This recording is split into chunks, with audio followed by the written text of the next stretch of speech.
Okay, so 3 days to Shavuos. So in honor of that, we're going to look at some texts discussing what is the nature of the introductory words of Hashem to us, opening words of the Ten Commandments, of course the famous words, Anochi Hashem Elokecha, I am God your Lord, which took you out of Egypt, from the house of bondage, etc. So like every commandment, in order to, quote, fulfill your obligation, to fulfill your obligation, one needs to know the exact parameters of the mitzvah. In order to fulfill the obligation of tefillin, it has to have these 4 sections of the Torah inside of a square box, and all the various different details. So the opening mitzvah, I am God your Lord, is no different. Now, of course, when you discuss the mitzvah, I am God your Lord, the mitzvah is much more philosophical. What is the commandment? In fact, as we'll see, the very word, the text itself doesn't say, thou shalt believe in me. The next mitzvah says an instruction. Do not have any other gods before me. Don't bow to them, don't serve them, etc. But the opening words, God doesn't say, thou shalt believe in me. It says, it's a matter of statement. I am God your Lord, which took you out of Egypt. So there is the argument to be made. That's not even a commandment at all, as we'll learn in a moment. It's just an introduction. It's God saying hi. Then comes the commandments. But at any rate, certainly there is the prominent view, the more dominant view, that it is a mitzvah, and therefore understanding what the commandment is, like every other mitzvah. Now, as I said, because it's philosophical, the parameters become much more difficult. What exactly do you have to do, or believe, or know, in order to fulfill your obligation to believe in the existence, to fulfill the commandment, I am God your Lord, if indeed it's a commandment. Which gets to an interesting question, and that is, and to me this is a much better question than a more commonly asked question. We're not going to address how you know God exists. That's not going to be a question we're going to ask, although there are philosophers, including Jewish philosophers, who discuss that.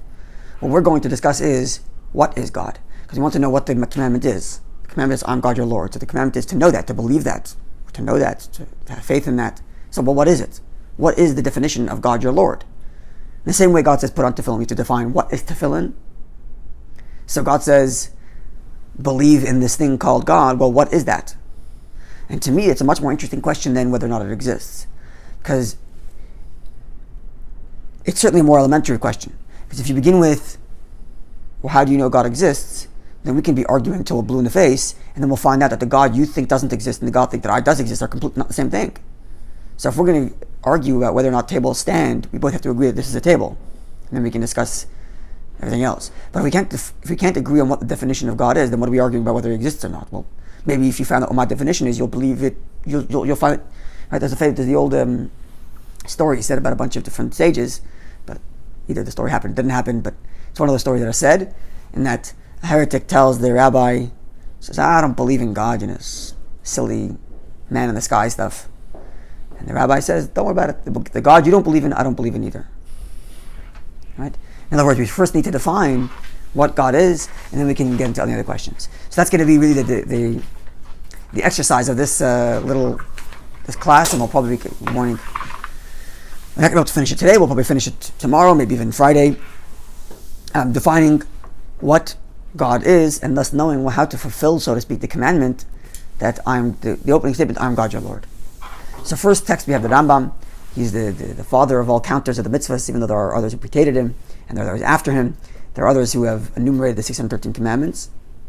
Rambam is still preeminent such scholar who defines every single commandment, so we'll look at him, and we're going to see his proof that it's a mitzvah. As I mentioned before, there's no implied instruction in the words, I am God your Lord, as an introduction. And we're going to see how the Rambam and how Moses come to the conclusion that there is a mitzvah. And that'll help us begin our discussion. So mitzvah aleph, right, the chinuch, which is another scholar who enumerates all 630 commandments, the way in which he orders them is the way in which they appear in the parasha chronologically. It's interesting. Starting from Bereshit going forward. It's interesting. You can forgive everything that anyone ever does, always, and when we should, the same way God does, but not cynicism. Yeah. The whole idea of cynicism here is Yeah. to mock anyone, to believe. Everything needs to be taken seriously. Everything should be taken seriously. There should be a complete understanding of everyone who hasn't done something wrong, but Cynicism is that. Yeah, it's a tough one. So the Chinuch lists the 630 commandments beginning with the Bereshis in the order of as they appear in the Torah.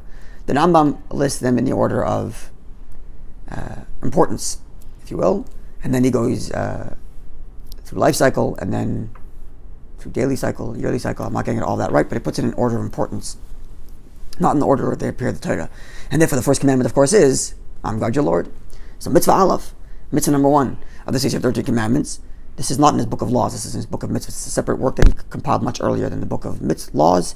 It's a book detailing the parameters of all 613 commandments, not in all their detailed laws, but just the basic definition of each mitzvah. And so far as I know, he made it in response to his surroundings in Egypt of the tzedekим, the carrots, I'm sorry, who didn't believe in the oral Torah and didn't believe in 613 commandments. And people didn't even know that there were 613, so he decided he's going to detail them. I think it was written in Arabic originally, isn't that right? Or maybe just the Pirush Mishnayos is written in Arabic. Okay, I'm going to reserve comment there, I don't know for sure. At any rate, mitzvah aleph, mitzvah number 1. Hu atzivoy, this is the commandment, asher tzivanu, which we are being commanded, ba'amanas alakos, and the belief in God.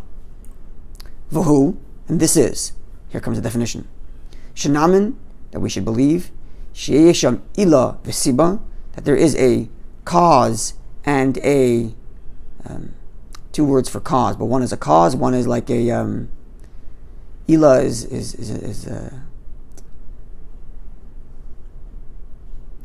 not cause, what's the other word for it? Like when something's built on something else, like an axiom, if you will. A cause and a primary axiom, if you will. And who poil l'kol ha'netzayim, and he effectuates all that exists. So what's commonly referred to as a primary being. Primary being. Prime mover, prime source. That's a term. They call it the unmovable mover. Yeah. The unmovable mover. A primary being. This is actually similar to, by the way, this Aristotle. The Aristotelian, which is why I didn't use the words. The notion of ilah is an Aristotelian idea. It's true, and in his Zmor Nevuchim he even cites to that. But I didn't want to use. Aristotle uses the language unmovable mover. It's not 100% precise in the Rambam's language. I didn't want to use that, but it's kind of similar. It's a primary being, as opposed to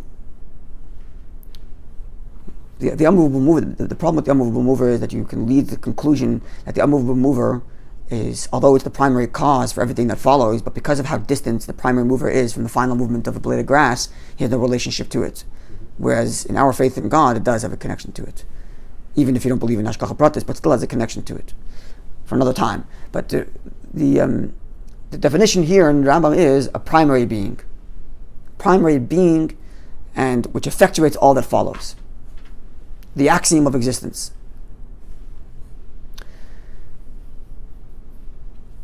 We'll look at the Rambam's actual text. I got locked out of the office, couldn't print more copies, but I'll read it for you in English, which elaborates on this definition. But first, what's the proof? Rabbi, there's somebody there now. Doors open. Yeah, so I get the printer out, it can take a whole time. No, I have to make copies and it'll take time. But I'll read it translate, it's okay. So first there's proof that it's even a commandment, and rather than an introduction, God saying hi. V'hu amru, and this is what the meaning of the verse is. Anochi Hashem Elokecha, I'm God your Lord. Opening the 10 commandments. So who said this is a commandment? Maybe it's just an introduction. So says the Rambam, Masayv Gemara Makos, at the end of Tractate Makos, Amru, our sages taught us, Taryag mitzvahs, 613 commandments, Nemru l'Moshe Misina were told to Moshe at Sinai and then passed to us. Mikra, what's the verse that tells you that? Because the Torah does not have a little thumbtack at every time there's a Torah telling you number 1, 2, 3, 4, 5. So how do you get to 613? Who said there's 613? Theoretically, you can count every single time God says thou shalt, and you'll get much more than 613. Much, much more. So how do we get to number 613? So says the verse, Torah tziva lanu. Torah was commanded to us by Moshe. Now the verse is a little peculiar. It doesn't say Torah was taught to us, which is what ordinarily Torah would be. Torah is taught. Rather it says Torah was commanded to us by Moshe, implying that the word Torah somehow tells us something about the commandments, not just the teaching. So the meaning of this verse is Minyan Torah, that Moshe taught to us the number of commandments that equates the numerical value of the word Torah. Now, do the math. Torah is 400. Vav is 6, 406. Resh is 200, 206. Hey is 5, that's 211. 611, I'm sorry. So where'd you get to 613? So and the Gemara asks on this statement, V'amru, and they say, Torah, that the word Torah b'gematria reaches the numerical value, Taf Resh Yud Aleph, Hava, is only 611. Where is the 613? V'haya hamayna, and the response to the Gemara is, Anoichi v'lo yiyolachem epi hagvura shemanu, that the 2 first commandments of the 10 commandments we heard from God Himself, epi hagvura, from the mouth of the strength. It's the way the Gemara refers to God at some times, from the mouth of Hashem Himself. Thus implying that the first 2 statements, I am God your Lord, and do not have any other gods, are commandments making up the number 613. So Torah 611, Tzivalonu Moshe, the commandments came to us through Moshe. God spoke to Moshe, Moshe relayed to us. But the first 2 we heard directly from Hashem. Thus come to the full number 613. Hinin is baralach, but the result of this is ki anoichi, that the word anoichi, I am God your Lord, michlal tayag mitzvahs, is part of the 613. It's the other 2 which make up from 611. Right? Yeah. And this is the commandment b'amunas alakus, and the belief in God k'moshe b'yarnu, as we explained. So what's the proof from the Rambam that I'm God your Lord as a commandment? Is from the fact that the Gemara uses the first 2 statements of the 10 commandments to make up the number from 611 to 613. There are those that disagree with this, and we'll get to that soon. But this is the basic idea. Clear? Gemara 6:13, 611 through Moshe, 2 from Hashem. What are the 2 from Hashem? I am God your Lord, and do not have any other gods. Thus implying that I am God your Lord is not just an introduction, but actually a commandment. What's the commandment? Believe in God. Okay. So the Rambam here had a very quick definition as to what God is, and therefore we're commanded to believe in it. And namely, Sheyesham ila v'siba, that there is a cause and an axiom, or axiom and cause, and hu poil, and he effectuates l'chol nitzayim, to all beings. So this is the Rambam's book of mitzvahs, which, as I mentioned, is a brief definition of each mitzvah. In the Rambam's book of laws, it comes out to be more detailed. It's interesting, the word ila v'siba are not from the Chazal, it's his own definition. It's not. Yeah. It's not from Chazal, that's correct. Yeah. But in the Rambam's book of laws, Mishnah Torah, he doesn't use ila v'siba. Let's see. Okay. So it says the Rambam, I'm going to read it in Hebrew and translate. These are very famous words. Yesod HaYesod is the foundation of all foundations. V'amud HaChachmas, and the pillar of all wisdom. Leida is to know. Also, it's Yud Kivavka, as he does it that way. That's but more than that. Okay, that's one thing, it's true, it's an illusion. Yes, yeah. But what's interesting is the first word already. Leida, I didn't say Muna. That's right. Here, when he defined the mitzvah, he said, V'hu, and this is Shanamin, that we should believe that there's a primary cause, an axiom to all of existence. But here he says, Leida, to know. A bit different. And perhaps we'll get into that some time later. Maybe not today, but in the next 2 days. So it's an intimate belief that one has to have. So what's the definition of knowing? Go beyond, like Adam knows, for example, he knew his wife. Yeah. So what's the definition of knowing? We'll get to all of that. What the definition of knowing is? Does it imply a logical knowing or a more intuitive knowing? We'll get to that. But anyway, here he says the mitzvah is the foundation of all foundations and the pillar of all wisdom. Laid out to know sheyesham, that there is matzah edition, a primary being. So here he doesn't use the word ila v'siba, which is an axiom or a cause, but rather matzah edition, a primary being. Which is, when I translated that, I went with this, more with this. Vahu, and this primary being, mamtzi, brings into being, kol nimtza, all that exists. V'chol hanimtzoyim, and all that exists, mishamayim v'aretz, from the heaven and earth, u'masha b'nem, and everything that's in between them, lo nimtzu, have no other beingness, elama miktis imtzo, other than from the truth of his existence. Law number 1. Law number 2, still doesn't mention the word God yet. Right, which gets back to my point that you first have to define what God is before you argue whether it exists or not. It doesn't mention the word God yet. What's the first commandment? To know there's a primary being from which all other beings get their beingness, and every being do not have any beingness other than from the truth of his being. That's the definition. I'll elaborate in a moment. And if you were to attain the idea that he does not exist, nothing else can exist. The Rabbi has a beautiful explanation delving to the depth of every single word of these laws. Not for now, but it's exquisite. The Rabbi has a whole essay on these opening words of the Rambam, literally breaking down every single word. But we're going to stick to the more even though the Rebbe's explanation matches the direct translation even better than the direct translation, but we're going to stick to the way people always understood it anyway. Now, further said the Rambam, if you entertain the idea, if you entertain such a world where nothing else exists, so you might think that he ceases to exist because nothing exists, which is a little bit weird. Aristotelian idea of the primary unmovable mover fails, because the unmovable mover implies that there's things that follow after. And the Rambam here is saying that even if nothing followed from God's existence, he would still remain in existence, which is a bit of a different from the Aristotelian notion. He will not cease to exist, and they're ceasing to exist. For all beings require him as a primary condition to exist, but he may be blessed, does not need them to exist, or any of them, doesn't need all of them or any of them. Therefore, there is no truth. His truth is not to be compared to the truth of everything else. To explain what this means, is it true that the table in front of me exists? Of course it's true. But there are conditions to that truth. Millions of them. The air pressure in this room has to be correct. There has to be a floor under it. There needs to be a carpenter which made this wood.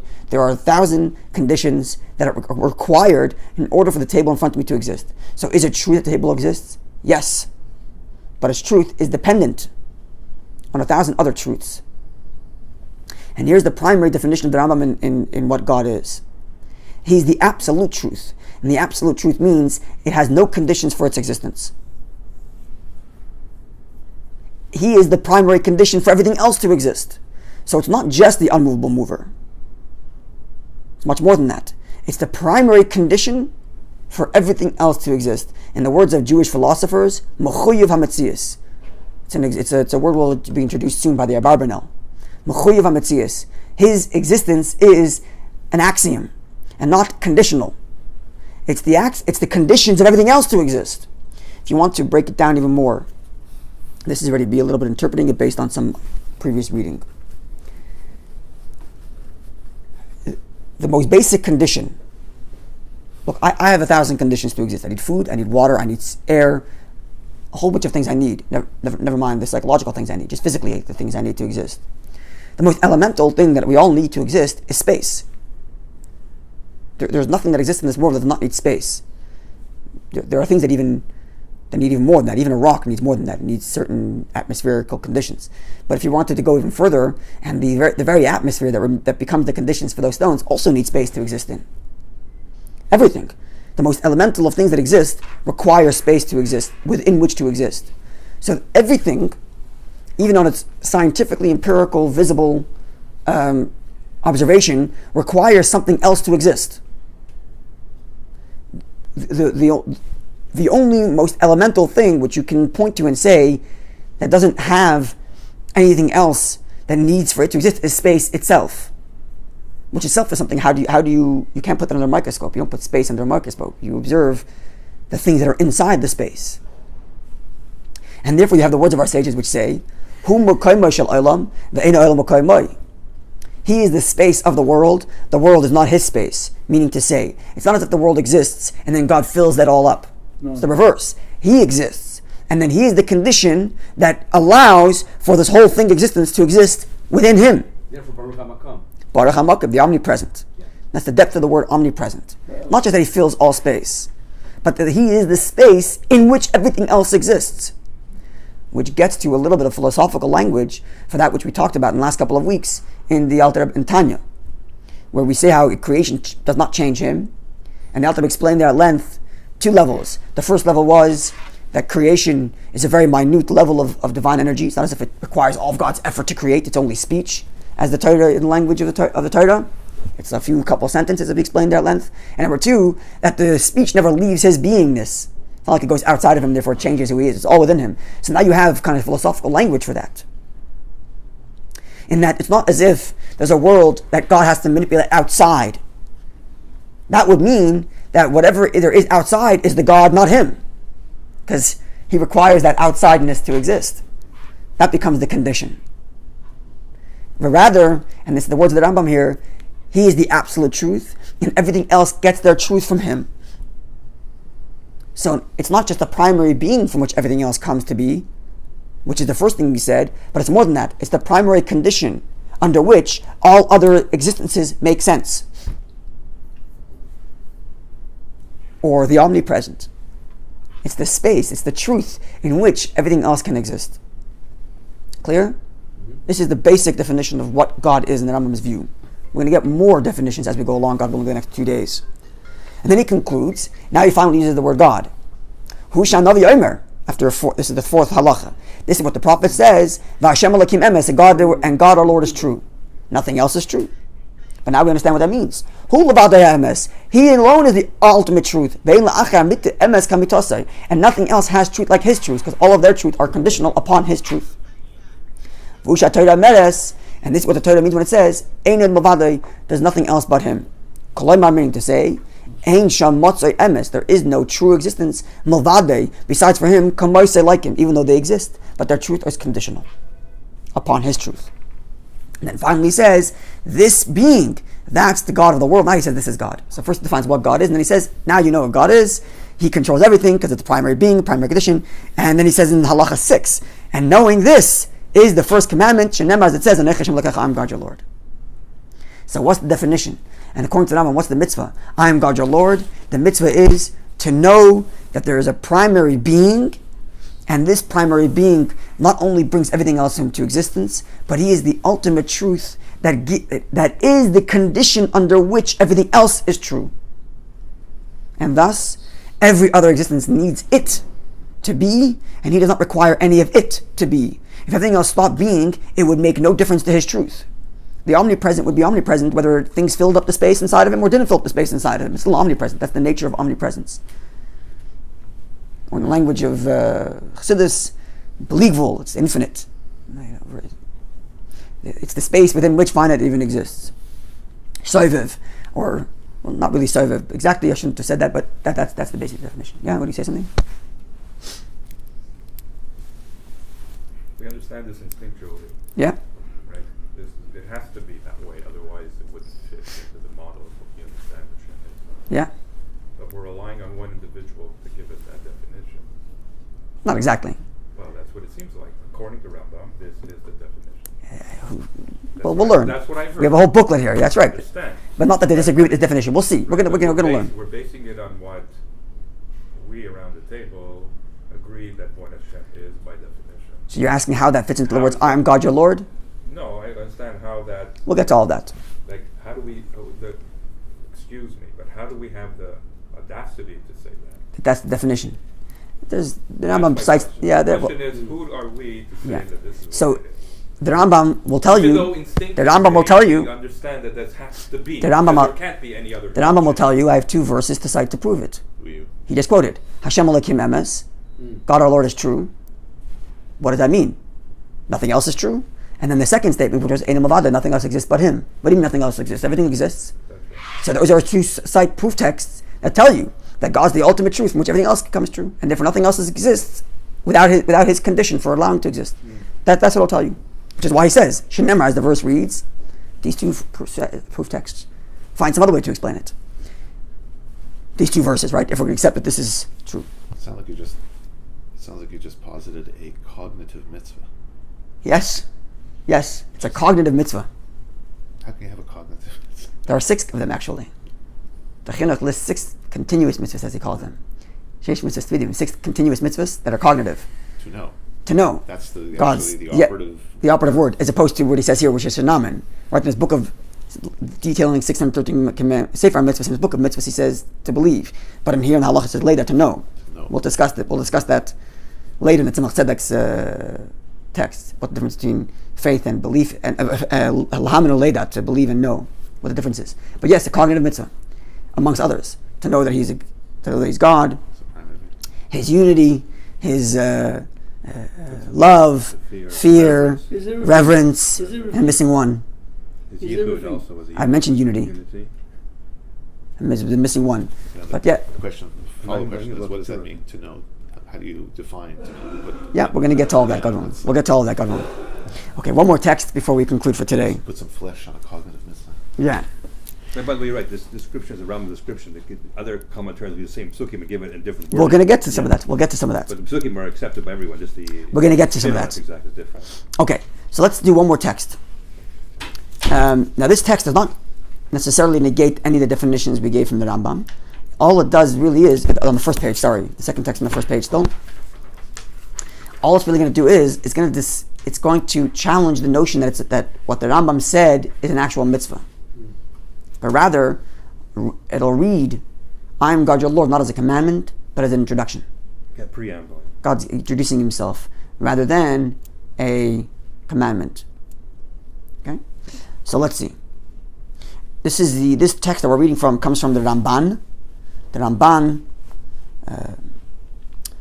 wrote glosses on the Rambam, and this is in his gloss. And here he's quoting from the Bahag, the Baal Halachas Gedolos, which is a Goin from the previous generation. I couldn't find the text in his things, so I just went with the Ramban's quote of the Bahag. But he says like this: Ra'isi lebal halachas.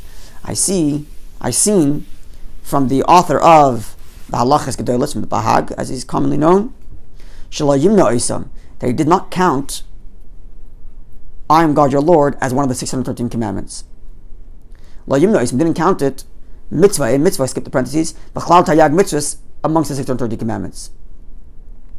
Now, as to the question, the Gemara said that Anoichi v'lo yilecha, we heard from Hashem himself to make up the number from 611 to 613, implying that these two are actual commandments.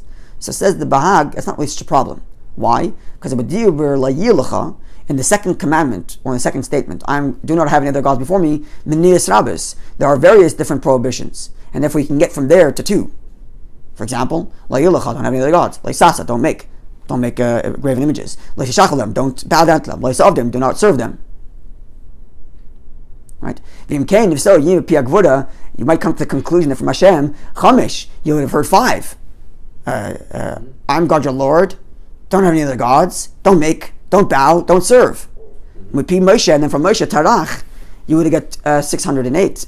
Lo minyan Torah, not the number Torah 611. The point being that you shouldn't get too tzikrat, you shouldn't get too hung up on the Gemara saying that these two are from Hashem himself. There are other ways we can break down the two mitzvahs to get to 613, and it doesn't have to be that I am God your Lord is one of the commandments. In the same way, you'll leave out do not serve them and say it's under the general branch of don't have any other gods and not a separate mitzvah. So likewise, I am God your Lord can somehow be put into that category too, and don't get hung up on the fact that I am God your Lord has to be a mitzvah because it needs to make up to the number 613. You can do that other ways. Although the Gemara seems to imply that. The Gemara seems to imply that way, which is right, which is the more common view. But nonetheless, and it seems from his opinion, says the Ramban, in the opinion of the Bahag, Shabal Halachas, of the author of the Halachas, the Bahag we mentioned before, She'ein minyan tayag, that the number 613 is nothing other than mitzvah's commandments. 613 commandments are nothing other than Elok Zeidoso Yisala, are only his. What about 7 law of the Hachamim? Is not included. What? 7 law of the Hachamim. Not part of this. No. No, it's the Torah. No, this is biblical law, not right now. No, biblical law. So that didn't come from Moshe at Sinai. Yeah. Here we're talking about the commandments from Moshe at Sinai. So says the Bahag that the 613 mitzvahs are nothing other than Gzeiros of Yis'ala, his decrees, Shegazer Alin, which he decreed upon us, Lasais to do, Oimano, or he prevented us, Shaloi Nasa, that we shouldn't do. Avabat, Hamunah b'mitziusai, the faith in his existence, Yis'ala made the exalted existence. Sheidienu, which he informed us about his existence, ba'oisais and moisim, through signs and through miracles, ubegili ashchina leinenu, and by revealing his presence to our eyes in the temple. Hua ikr is the primary, ba'hashorish, and the root, shemimenu, that from it, nolduhan mitzvahs, that the mitzvahs are born. Lo yimna b'cheshbon, you can't count it as part of the actual number, meaning to say, the word commandment implies a commander. So commandment cannot be high. Commandment number 1, believe I exist. Well, what if I don't believe you exist? Then nothing else follows. So believing in God's existence is not a commandment. It's the precursor. First of all, there's a commander. Now, here's the commandments. So I am God your Lord, says the Bahag, is not one of the 630 commandments, but the introduction, from which the commandments flow. And this follows that which the Medrash says, Amrullah Gezer Aleim, it's a medrash which says that a king came to a city and the ministers told the king, Gezer Aleim, decree upon them. Amrulahem Lav, and the king told them no. Kishakab Malchus, and when they accept me as king, Exalim Gezeres, then I'm going to command them. Meaning to say, Asuk Kabbalah mitzvahs, make the acceptance of commandments Inyan Bifnei Atzmai, an independent thing from the acceptance of me as a being. That makes sense to me. Of course it makes sense, right? And the mitzvahs that will follow from accepting his commandments.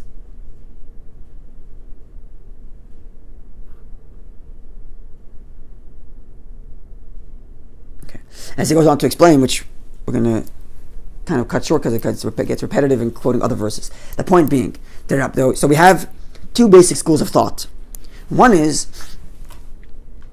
the Rambam and those that follow with him, that the words, I am God your Lord, are a commandment, and the commandment is to know about the primary being from which all other beings flow, and then as he elaborated further, the ultimate truth and the ultimate condition under which everything else gets their truth and their beingness. He's the omnipresent, and he is the one that creates the conditions, or he is the ultimate condition required for everything else to be, and not the other way around. So it's a commandment to know that. Rambam's view. The Bahag, however, disagrees and says, it's all true, all good and fine, but not a commandment. It's the commander. Once you know there's a commander, now commandments begin. And therefore, I am God your Lord is not a commandment, but an introduction. And then comes the commandments. And the question we're going to be addressing over the next 2 days is, so what is it about this statement, I am God your Lord, that makes it a commandment above and beyond knowing that there's a commander?